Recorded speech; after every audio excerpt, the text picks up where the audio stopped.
우리는 이번 주 내내 다윗의 장편 서사시를 함께 묵상하였습니다. 다윗이 이렇게 대개는 다윗의 시편 보면은 짧잖아요. 그런데 이렇게 사무엘하 22장처럼 아주 거대한 장편의 서사시를 읽을 때에도 부담을 갖지 마시고, 다윗은 특별한 패턴이 있습니다. 이는 작곡가입니다. 시인입니다. 노래하는 이입니다. 그러니 패턴이 정해져 있습니다. 우리도 노래 1절, 2절, 3절 있잖아요. 어떤 건 4절도 있지만 중국에 선교하면서 99절까지도 봤습니다. 찬양 인도자가 흥분하게 되면 한 번 더 부르면 거의 200절이지 않습니까? 3번 해서 기절할 뻔했습니다. 그런데도 끝까지 잘 하더라고요. 그런데 다윗이 이렇게 1절, 2절, 3절 식으로 노래하는 것은 분명한 주제가 있습니다. 사무엘 하에서 다윗이 하나님을 찬양하는 주제는 반석입니다. 그래서 22장 전체를 읽어보면 반석이라는 단어가 반복적으로 나오는데, 그 반석이 시작될 때가 1절, 또 한 번 반석이 나올 때 2절, 오늘 마지막 부분 세 번째 반석에 관해서 노래하고 있는 겁니다. 다윗은 분명합니다. 이것이 다윗의 신앙입니다. 그러므로 오늘 이 본문을 묵상할 때 다윗처럼 나에게도 하나님이 반석이신가, 그리고 우리가 다시 하나님을 신앙할 때 반석이신 하나님을 어떻게 알아가는가, 그것이 오늘 본문이 우리에게 주는 교훈이 될 것입니다. 그렇다면 반석, 어떨 때 우리는 반석이라고 얘기합니까? 첫째, 반석 들으면은 단단하죠. 견고함입니다. 그리고 쉽게 망가지지 않습니다. 그래서 고대 근동의 이스라엘 사람들은 반석 그러면 영원한 것, 변하지 않는 것, 그래서 하나님을 찬양할 때 나의 반석이신 하나님, 그분은 변하지 않습니다. 내가 아는 사람은 변하는데, 내가 바라보고 있는 자연은 변하는데, 하나님은 절대로 단 한 번도 나에게 변함이 없으십니다. 그 견고함과 영원함을 찬송하는 겁니다. 더불어 반석은 단단하지 않습니까? 그래서 요새를 반석으로 짓습니다. 적의 공격을 막아주는 방어 수단으로. 항상 하나님은 나의 어려움을 막아주셨다. 다윗처럼 어려운 사람이 어디 있었습니까? 전쟁, 또 내부에서 외부에서 수없이 전쟁을 겪으면서 그가 만난 하나님은 바로 반석이신 하나님, 안과 밖에서 나의 어려움을 항상 지켜주셨던 하나님이었다. 그 하나님을 찬양한 것입니다. 그러면 다윗이 어떻게 고백하는지 보십시다. 29절입니다. 오늘 우리가 29절부터 읽었죠. 반석이신 하나님을 찬양하는 겁니다. 반석이신 하나님은 나에게 어떻게 반석이 되셨는가? 주는 나의 등불이셨다라고 하는 것입니다. 다윗은 하나님을 빛으로 얘기할 때 그 빛은 하나님의 말씀이었다라고 하는 것입니다. 다윗은 정말 어려울 때, 힘들 때에도 그가 하나님을 붙들 수 있었던 것은 무엇인가 하면 그냥 막연히 하나님이 아니었습니다. 사울을 피해 도망갈 때에도, 그리고 아들 압살롬으로 인하여서 정말 괴로움을 당할 때에도 그는 하나님이 등불이셨다라고 하는 것은 언제든지 하나님의 말씀을 붙들고 있었다라고 하는 것입니다. 하나님의 말씀이 나를 강하게 하는 것입니다. 사랑하는 여러분, 힘들고 어려울 때 정말 나를 위로해 주는 것은 다른 것 아니라 하나님의 말씀, 그 한 절 한 절입니다. 그러한 은혜의 경험이 있으시기를 주님의 이름으로 축원하여 드립니다. 다윗은 그랬어요. 그 말씀 속에서 왜 이렇게 찬양을 고백하는가 하면, 다윗이 하나님의 말씀을 읽었어요. 정말 고난당하고 어려울 때, 너무너무 힘들 때 왜 내게 이런 삶이 있을까? 그리고 하나님의 말씀을 딱 읽었더니 다윗이 시편에서도 변함없이 고백하는 그 구절이에요. 뭔가 하면 이게 하나님이 정말 나를 보시기에 내가 필요했던 일이구나. 그래서 나에게 꼭 필요한 일이기 때문에 이 고난을 나에게 허락하시겠구나. 그렇다면 필요한 일이기 때문에 나에게 허락하신 고난이라면 이 고난은 반드시 하나님에 의해서 해결되겠구나. 그리고 그 말씀 붙들고 기도하면서 기다렸던 거예요. 그래서 다윗은 노래합니다. 하나님은 나의 반석이십니다. 그분은 나의 등불입니다. 사랑하는 여러분, 다윗은 이렇게 노래하고 있는 동안에도 쉬웠느냐, 문제가 해결되었느냐? 아니에요. 여전히 어려움 가운데 있었지만 적어도 그의 믿음은 흔들리지 않았습니다. 그의 마음은 평안했습니다.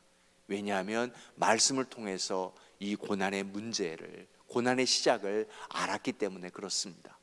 그리고 말씀을 통해서 고난의 끝을 알았기 때문에 그렇습니다. 우리도 그리해야 합니다. 힘들고 어려운 일 우리 앞에 늘 펼쳐질 수 있습니다. 다윗의 하나님이라면 우리의 하나님이 맞습니다. 그렇다면 나에게 필요한 일이기에 꼭 나에게 맞는 고난일 것입니다. 그것이 정말 힘들고 견디기 어렵다면 하나님은 그만큼 나를 크게 생각하신 것입니다. 그리고 그 고난은 하나님이 다루실 것입니다. 하나님이 여셨기 때문에 하나님이 닫으실 것이고, 하나님이 닫으시면 다시 하나님이 여실 것입니다. 그러므로 우리는 무엇 해야 되는가? 여전히 하나님의 말씀을 열어야 한다라고 하는 것입니다. 속상해서 힘들어서 지쳐서 그래서 그냥 성경을 닫아놓고 오래되지 마시고 항상 하나님의 말씀을 여실 수 있기를 축복하여 드립니다. 하나님의 말씀이 우리의 전화기처럼 되었으면 얼마나 좋을까요? 우리가 매일 전화기 여는 것처럼. 그래서 하나님의 말씀을 늘 여셔서, 그래서 어떤 목사님은 페이스북을 믿음으로 FAITH로 페이스북으로 그렇게 늘 말씀을 통해서 우리에게 묵상을 전달해 주고 계시는 분도 계십니다. 그래서 하나님의 말씀이 오늘도 등불처럼 어두울 때마다 늘 빛을 켜야 되는 것처럼, 방에 들어가면 불을 켜잖아요. 오늘 이렇게 우리 기도하기 위해서 또 불을 켰잖아요. 그런 것처럼 여러분의 어려움 때, 지극히 고난 가운데 하나님의 말씀을 빛으로 여실 수 있기를 축복하여 드립니다. 두 번째, 다윗은 노래합니다. 다윗은 반석이신 하나님을 노래하는데 승리를 주신 하나님이라고 얘기를 하는 것입니다. 41절에도 43절에도. 자, 다윗은 그렇게 노래할 수밖에 없어요. 그는 누굽니까? 전쟁하는 사람입니다. 자, 전쟁하는 사람은요, 상대를 알까요, 모를까요? 딱 보면 알죠. 아, 저 사람은 나의 상대가 된다, 안 된다. 저 군대는 우리의 상대가 된다, 안 된다. 다윗은 알아요. 이스라엘 군대가 너무나 약하다는 것을. 별로 전쟁 안 해봤어요. 그런데도 매번 하나님은 승리를 주시는 거예요. 상대가 나보다 훨씬 강함에도 불구하고 이길 수 있었던 것은 어떻게, 그의 비밀은 무엇일까요? 내 등 뒤에 계신 하나님, 그분이 반석이시거든요. 그래서 나의 적이 아무리 강하다 할지라도 도저히 나를 이길 수 없는 것은 나의 힘이 아니라 내 등 뒤에 계신 하나님이 크시기 때문에 그렇다라고 하는 것입니다. 그래서 그는 하나님 또 전쟁이에요? 하지 않았습니다. 어떤 전쟁이든 그는 나갔습니다. 앞에서 나가고 또 나가고 또 나가고 그때마다 승리를 경험했지요. 그랬더니 이제는 어떻게 됐어요?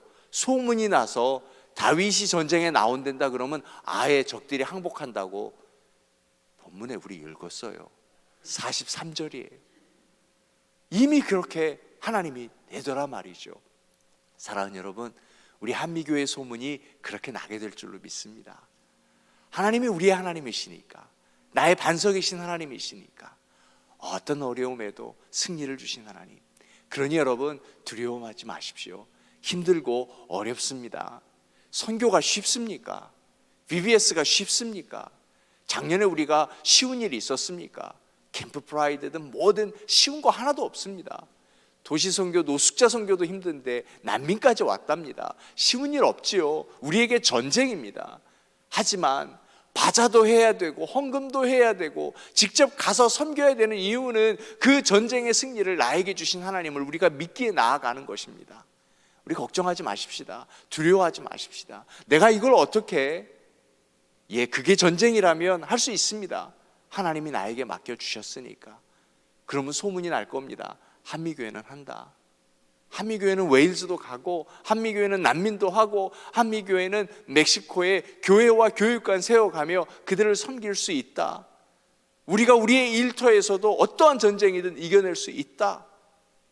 또해요 라고 하는 것이 아니라 그저 다윗처럼 그렇게 나아갈 때 하나님은 우리에게 승리를 주실 줄로 믿습니다. 자, 세 번째는요, 다윗은 끊임없이 노래하는 것이 있습니다. 다윗의 피날레는 무엇인가 하면 그의 반석에 계신 하나님은 어떤 하나님이었는가? 구원의 하나님이셨습니다. 다윗은 전쟁 가운데 죽어도 그가 변하지 않는 것은 나는 구원받은 사람이야. 하나님이 나의 구원자야. 사랑하는 여러분, 여러분께 묻습니다. 지난 한 주간 동안 내가 받은 구원을 기억하셨는지요? 구원의 감격이 있으신지요? 있기를 바랍니다. 기억하실 수 있기를 바랍니다. 내가 정말 힘들어도요, 내가 정말 가난해도요, 또 내가 너무나 하나님 앞에 부끄러운 죄를 저질러도요, 예, 나는 구원자예요. 나는 구원받은 자예요. 그래서 회개함으로 하나님 앞에 나아가고 회개함으로 완전하게 될 수 있어요. 그리고 회개함으로 다시 그 일을 맡을 수 있어요. 회개함으로 다시 기도의 자리에 나올 수 있어요. 회개함으로 다시 예배할 수 있어요. 회개함으로 다시 교제할 수 있어요. 다윗이 변하지 않았던 것은 구원입니다. 하나님은 구원을 베풀어 주신 이에게 변하지 않는 분이십니다. 그래서 반석인 것입니다. 우리의 구원은 변하지 않습니다. 그러니 두려워할 필요 없습니다. 걱정할 필요 없습니다. 그렇게 나아가는 것입니다.